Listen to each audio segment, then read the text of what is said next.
In today's video, I'm going to teach you how to easily lock columns on monday.com so you can maintain better control over your data with just a few simple steps. We'll go over two methods, restricting column editing and restricting column viewing. By the end of this tutorial, you'll feel confident in managing who can access or modify specific columns in your monday.com boards. First, let's head over to monday.com. Once you're there, you'll see the familiar homepage. Now look to the upper right corner for the login button. Go ahead and click on that.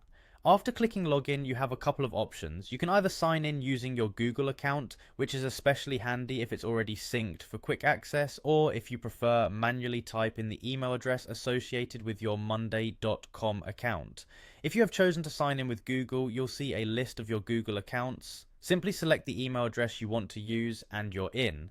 Now that you're logged into your workspace, you need to navigate to the particular board where you want to apply the column restrictions. Locate and click on the board to get started.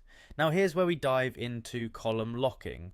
First, find the column you wish to lock. Once identified, move your cursor to the name of the column. Do you see that three-dot icon next to it?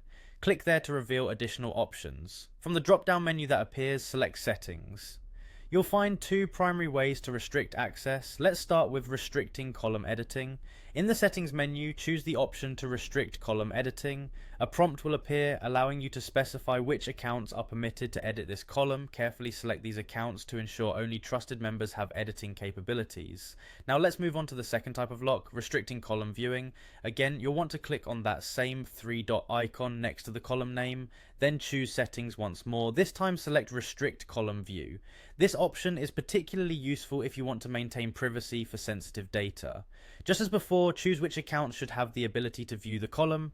And there you have it. You've successfully implemented two types of restrictions on your monday.com boards. These settings ensure that critical data remains secure and is only available to those who specifically need access. Remember, maintaining control over who can view or edit your data is crucial for organization and security. I hope you found this guide helpful. If you have any questions or need further assistance, feel free to drop them in the comments. Don't forget to like and subscribe for more tips and tutorials. See you next time.